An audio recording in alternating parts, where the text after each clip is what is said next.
The crunch of fallen leaves was the last sound she remembered before the world tilted and went quiet, a uniformed body sliding down the rough bark of an old tree as blood warmed the cold air. In the hush of the autumn forest, a female police officer fought to stay conscious, her breath shallow, her duty unfinished, while fate hurried toward her on small running feet and a father's pounding heart. If you believe in kindness, in second chances, and in the quiet miracles ordinary people can create, take a moment right now to like this video, comment your thoughts, share it with someone who needs hope, and subscribe to the channel, Grandma Dearie.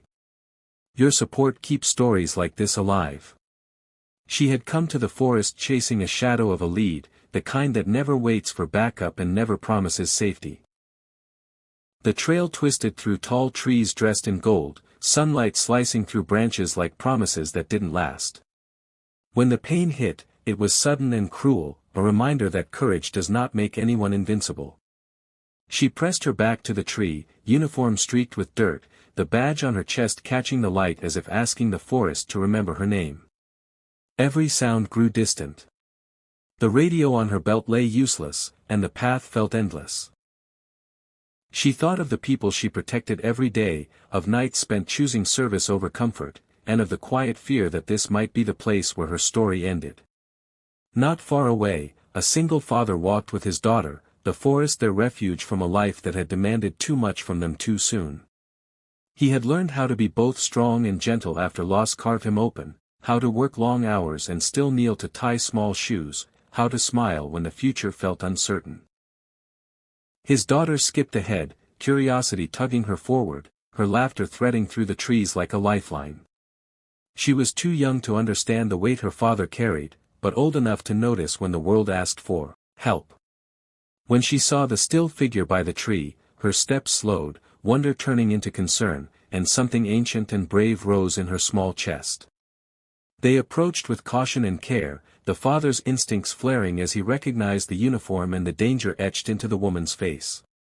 He had taught his daughter about heroes without capes, about people who run toward trouble so others can run away. Now one of those heroes lay wounded in their path.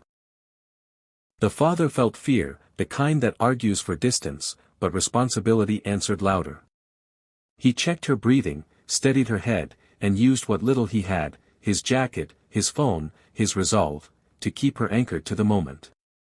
His daughter knelt nearby, her presence a quiet promise that the officer was not alone.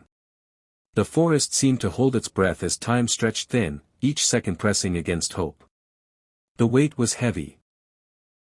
The officer drifted in and out, the world blurring at the edges, but every time she slipped, she felt it, a hand steady on her shoulder, a small warmth at her side, a voice she couldn't fully hear but somehow trusted. In that fragile space, something changed. She had spent years saving strangers, believing strength meant standing tall even when it hurt. Now she learned the other half of the truth, that strength also means allowing yourself to be saved. Sirens eventually threaded through the trees, sharp and bright against the quiet, and relief broke like sunlight after a storm. Paramedics moved with practiced urgency, lifting her onto a stretcher, the forest releasing her back to the world. Recovery was slow and humbling. Hospital rooms have a way of shrinking time, of making nights longer and thoughts louder. The officer replayed the moment again and again, the leaves, the pain, the kindness. She asked about the father and daughter, insisted on finding them, on saying thank you in the only way she knew how, by honoring what they had done. When she was strong enough to walk the halls, she carried gratitude like a second badge. She returned to duty not unchanged, but deepened, her purpose sharpened by the memory of two people who chose compassion over comfort. For the father and his daughter, life returned to its rhythm, but something lingered. The daughter drew pictures of trees and uniforms, of hands reaching out. The father noticed a new confidence in her steps, a quiet understanding that she mattered in ways that surprised him. Bills still came, mornings were still early, and the future was still uncertain, but a thread of pride wove through their days. They had stood in a moment that asked for courage, and they had answered. When their paths crossed again, it was under clearer skies. The officer found them through a chain of small miracles and persistent kindness. Gratitude turned into connection, connection into opportunity. She helped the father find steadier work through community ties he didn't know existed. She visited the daughter's school, not as a symbol of authority, but as proof that doing the right thing echoes farther than we expect.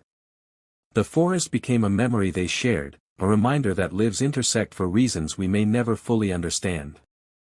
Near the end of this story, when you feel that quiet warmth in your chest, please like, comment, and share this video if it touched your heart, and subscribe to Grandma Dearie to keep these stories of hope reaching more people.